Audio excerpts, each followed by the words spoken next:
Hi student, let's see what is important question in Unit 4. So there are three chapters in Unit 4, configuration, DNS and DHCP server, then mail server and then Apache server. So these are the important topics. Let's see what questions in Unit 4 have. So what is DNS server and list and explain DNS server. This is a very important question. ये भी एक बार पढ़ लीजिए आप and ये याद रखना आपको बिकॉज डीएनएस के ऊपर जो भी क्वेश्चंस पूछे जाएंगे वो इसमें से पूछे जा सकते हैं, लेकिन अगर आपको कुछ पार्ट्स उसके बाद याद नहीं आ रहा है तो आप आपके हिसाब से लिख सकते हो। बिकॉज अगर आप डीएनएस का थोड़ा सा पार्ट पढ़ लिए देन आपको डीएनएस के बारे में जो भी सर्वर या कुछ भी पूछेंगे तो आप उसके बारे में बताना चाहिए आपको। Then next one is explain DNS lookup process. This is also important questions. So DNS चालू कैसे होता है एंड उसके कॉन्फ़िगरेशन फाइल कैसे, उसमें क्या क्या सेट करना पड़ता है, ये सब आपके ऊपर है और ये आपको सब मेंशन करना है इस क्वेश्चंस के अंदर। Then next one is the caching name server. तो आपको ये भी याद रखना है, ये भी एक बार पढ़ लीजिए कि इंस्टॉल कैसे करते हैं देन ये सब सेट कैसे करते हैं। Okay, then other one is the primary and master server. अगर आपने फर्स्ट वाला क्वेश्चन ही एकदम इजीली पढ़ लिया, याद कर लिया, तो आप यहाँ इसको भी आप लिख सकते हो आपके हिसाब से।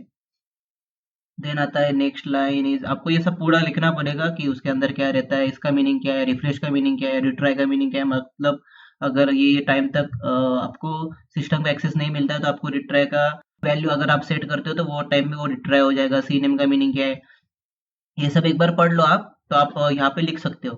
Then what is DNS zone and type of DNS zone, this is also important questions, ये भी एक बार पढ़ लो आप। Then next one is the secondary and slave server, ये भी एक बार पढ़ लो आप। देन आता है आपका 5 parameters of name dot com file, ये भी एक बार पढ़ लीजिए क्योंकि आपको आ सकता है, बिकॉज ज्यादा दिमाग पे तो जोर मत डालिए। आपको जो जो याद रहता है इसमें से कि पीआईडी का मीनिंग क्या है, नोटिफाई का मीनिंग क्या है और यह किस तरह से आप सेट कर सकते हो पेपर के अंदर, तो आपको थोड़े ज्यादा मार्क्स मिलेंगे, इसको देख लेना आप। देन नेक्स्ट वन आता है डीएससीपी सर्वर। तो डीएससीपी का यूज कहाँ पे, उसका कॉन्फ़िगरेशन क्या है, कैसा करते हैं, देन उसका पोर्ट नंबर कौन सा है, ये सब आपको यहाँ पे मेंशन करना पड़ेगा इसके अंदर। यहाँ पे देखिए ETC DSCP server DSCPD dot con, तो यहाँ पे उसका कॉन्फ़िगरेशन फाइल है, उसके अंदर क्या क्या रहता है, कुछ कुछ क्या पैरामीटर्स रहते हैं। अगर इसमें से आपको कुछ ज़्यादा याद नहीं आता तो कुछ आप उसका नेम लिख सकते हो, डोमेन नेम, देन ये लिस्ट नेम, ये आपको थोड़ा सा मालूम पड़ जाएगा और आप वही लिखना उसके ऊपर। देन डीएचसीपी सर्वर स्टार्ट कैसा करते हैं और सर्विस को ऑन करने के बाद आपको सी एच कॉन्फिग का यूज किया है, ये सब आपको लिखना पड़ेगा उसके अंदर, तो आपको थोड़ा सा ज़्यादा मार्क्स मिल जाएंगे उसके अंदर। Then next one is the explain component of email delivery process. This is a very important question. आपका जो भी मेल सर्वर है वर्क कैसा होता है ये आपको एक्सप्लेन करना है पूरा। वहाँ पे एमटीए आता है कि एमटीए का मीनिंग क्या है, फिर एमडीए का मीनिंग क्या है, ये आपको पूरा डायग्राम के साथ वहाँ पे एक्सप्लेन करना पड़ेगा। यहाँ पे एक बार ध्यान देना कि अगर आप लिनक्स पेपर दे रहे हो आपको मोस्ट ऑफ टाइम थोड़ा डायग्राम ज़्यादा क्रिएट, मतलब ज़्यादा आप क्रिएट करो जिस तरह से आपको थोड़ा ज़्यादा मार्क्स मिले उसके अंदर। अगर इसके अंदर कैसा कि एम्प्टी वर्क कैसा करता है, देन अब ये कमांड टाइप करके इसके पास चला जाता है, तो आप ये सब डायग्राम में भी लिख सकते हो। फिर आपको क्या है, जो जो पेपर चेक करता है उसके लिए भी थोड़ा इजी हो जाता है चेक करने के लिए, तो वो थोड़ा ज़्यादा मार्क्स देने के चांसेस रहते हैं उसके अंदर भी। फिर उसके बाद आता है एमटीबी और ये सर्वर के प्रोटोकॉल्स कैसे चलते हैं, कहाँ कहाँ पे इसका यूज होता है, इसका मीनिंग क्या है, ये एक बार पढ़ लो, ज़्यादा ज़रूरत नहीं है दिमाग को प्रेशर करने की। ये भी एक बार पढ़ लो, ज़्यादा इंपॉर्टेंट नहीं है लेकिन पढ़ लो आप कि आपको इंस्टॉल कैसा करते हैं। फिर उसके इसका एस का मीनिंग क्या है, एस मीन सब्जेक्ट, सब्जेक्ट के बाद उसको क्या डालते हो यहाँ पे, इसे एक बार पढ़ लो। अगर आपने इसका प्रैक्टिकल किया रहेगा तो आपको याद रहेगा इसमें। देन नेक्स्ट वन आता है आपका अभी पोस्ट मेल या पोस्ट फिक्स कैसा वर्क करता है, ये भी एक बार पढ़ लो। देन सिक्योर इंटरनेट कॉन्फ़िगरेशन और बॉस, ये भी एक बार पढ़ लो।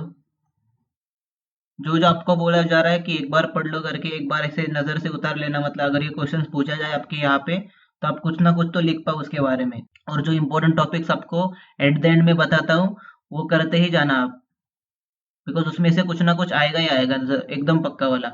Next one is the explain Apache web server, ये वेरी इंपॉर्टेंट क्वेश्चन है, इसके ऊपर क्वेश्चन भी पूछे जाते हैं, तो इसके बारे में आप पढ़ लो कि एपेचे सर्वर वर्क कैसा करता है, वो क्लाइंट को क्या मैसेज भेजता है, कौन से पोर्ट पे वर्क करता है, उसके कॉन्फ़िगरेशन फाइल्स कहाँ पे रहते हैं।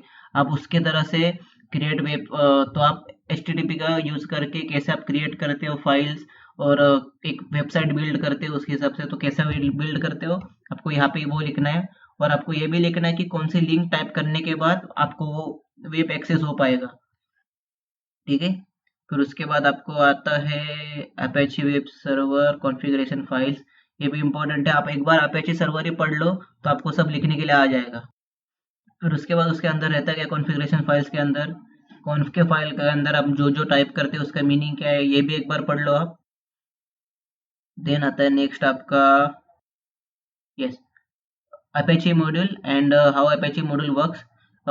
ये भी इंपॉर्टेंट क्वेश्चन है, ये भी पढ़ लो, उसके मॉड्यूल्स क्या है और वो मॉड्यूल्स का यूज़ क्या है, मतलब कैसे होता है, तो मॉड्यूल्स के अंदर क्या होता है और क्यों उसको हम बार बार यूज़ करते हैं, भी एक बार पढ़ लो। और माइस्क्यूएल इंस्टॉल कैसा करते हैं ये एक ही बार पढ़ लो, ज़्यादा कुछ नेसेसरी नहीं है, लेकिन ये जब आपको कोडिंग आता है तो आप थोड़ा ज़्यादा इसको यूज़फुल कर सकते हो। मतलब इस तरह से आप क्या करते हो, रूट की इसको एक्सेस करने के लिए ट्राई करते हो।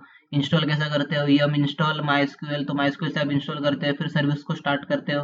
ये सब स्टार्ट टू एंड लिखना पड़ेगा, इसकी ज़रूरत नहीं है। अगर आपको याद रहता है डायग्राम तो आप क्रिएट कर सकते हो, कोई प्रॉब्लम नहीं है, ज़्यादा थोड़ा ज़्यादा ही मार्क्स मिलेंगे।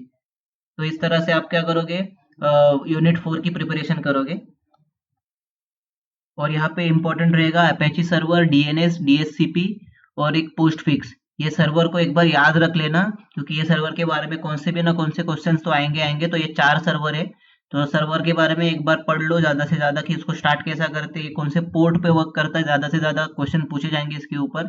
तो यूनिट 4 में इतने क्वेश्चन आपको पूछे जाएंगे, इतना याद कर लीजिए, आपको यूनिट 4 एकदम अच्छे से आ जाएगा। Thank you so much.